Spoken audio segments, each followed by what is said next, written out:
GM-5 की कटाई आज हो रही है। हार्वेस्टर आ चुकी है तो उधर से हमारी कटाई हो चुकी है तकरीबन 2.5 एकड़ की, और ये बाकी रह गया। इंशाल्लाह मैं आपको बताऊंगा ज़रूर कि इसकी क्या एवरेज आती है और सेल कितने का होता है। 7 वाले एकड़ में कमाद है। मशीन ने कमाद के साथ कटाई अच्छे से नहीं की, इसीलिए हम हाथ से कटवाकर इसके ऊपर फेंक रहे हैं ताकि जब ये मशीन यहाँ से काटे तो ये भी साथ हार्वेस्ट हो जाए। उम्मीद तो यह है कि एवरेज अच्छी आएगी। दाने की क्वालिटी काफ़ी अच्छी बेहतर तैयार हुई है, साफ़ दाना है, कहीं दाग भी हैं। हालांकि हमने 2 बार इसका नेटिवो का स्प्रे करवाया था। यहाँ से मशीन काट चुकी है। देखते हैं कि दाना तो ज़ाया नहीं हो रहा इसका। देख लेना चाहिए क्योंकि बाज़ मशीन दाना ज़ाया बहुत ज़्यादा करती हैं। ये मशीन काफ़ी बेहतर है। लास्ट टाइम सुपर फाइन भी इसी मशीन से हमने कटाई करवाया था। थोड़ा ऊपर से रख कर ये मशीन काट रही है। अगर ज़्यादा ज़मीन के साथ से रख कर कटाई करवाएं तो नुकसान होता है धान का। ये आप देख सकते हैं, आप दाना और सिटा यहाँ पर, ये देख सकते हैं आप दाना और सिटा यहाँ पर सफ़ेदे थे। ज़्यादा छाँव रही है इस जगह पर, थोड़ी बीमारी का अटैक ज़्यादा होता है छाँव पर। ये देखें दाग हैं दाने पर, और दूसरी साइड पर वो मशीन है नज़र आ रही होगी आपको। ये सफ़ेदे के दरख्त हैं। कमाद ने भी कम पौधा बनाया है, यानी कि इसकी ग्रोथ कम हुई है। यहाँ छाँव रही है ज़्यादातर, धूप यहाँ पर कम टाइम के लिए होती है, इसलिए ऐसा होता है।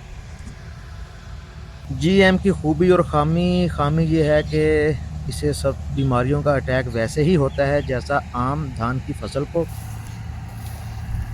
ये सुपर फाइन और 1509 के समझ लें दरमियान वाली वैरायटी है। ये ना ये सुपर फाइन के साथ मिलता है और ना ही एडवांस यानी 1509 के साथ। इसकी खूबी ये है कि इसका तना ज़्यादा मजबूत होता है। तेज़ हवाओं और बारिश की वजह से धान हमारा नहीं गिरा। हालांकि इस पर वज़न बहुत ज़्यादा है, इसके सिटे सब बराबर पर ही बाहर आए हैं, जिसकी वजह से इसकी पॉलिनेशन बड़ी ज़बरदस्त हुई है। ये नहीं हुआ कि कोई सिटा कहीं पर निकल रहा है और कोई कहीं पर, यानी ये निसरा जो है बिल्कुल एक साथ ही है।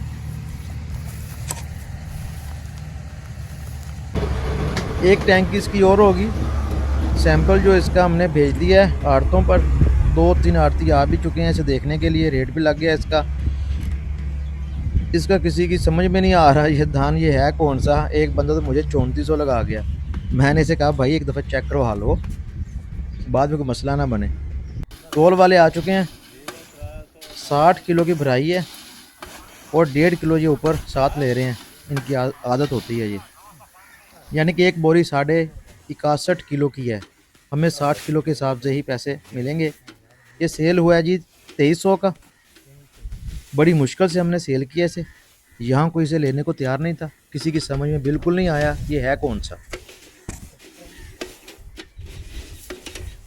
जहाँ से सीड लिया था उन्होंने कहा था कि ये 1509 ग्रेड पर सेल होगा, मगर सब झूठ निकला है। यानी ये एडवांस ग्रेड पर सेल होना था, मगर ऐसा नहीं हुआ है। इसकी एवरेज आई है जी 71 मन फी एकड़। हमें 80 मन कहा गया था, लेकिन अल्हम्दुलिल्लाह बहुत ज़बरदस्त निकल आया जी। हम अगले साल इस पर और भी ज़्यादा मेहनत करेंगे। एवरेज इसकी जो है बहुत अच्छी है, वज़नी दाना है। हमें बिल्कुल उम्मीद नहीं थी कि इतना निकलेगा। हम बड़े खुश हैं, अल्लाह का शुक्र है। मगर इसे आम कायनात 11-21 या 17-18 के टाइम पर ही लगाना चाहिए। जीएम का बेहतरीन टाइम कायनात के साथ ही है।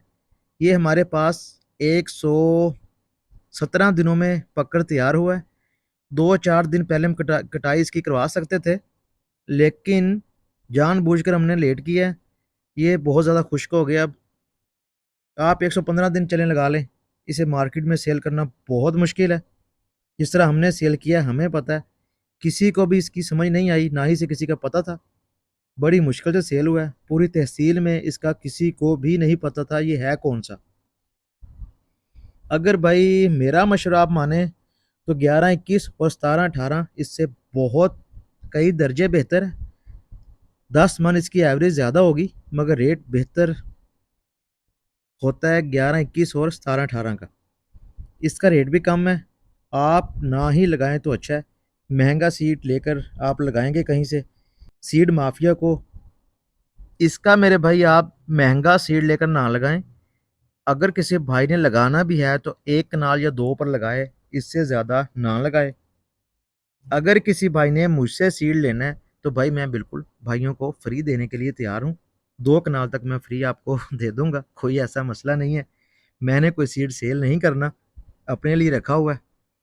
जिस भाई को ज़रूरत होगी, जो भाई मेरी वीडियो देख रहे हैं, आप आकर मुझसे सीड ले सकते हैं बगैर किसी पैसे के।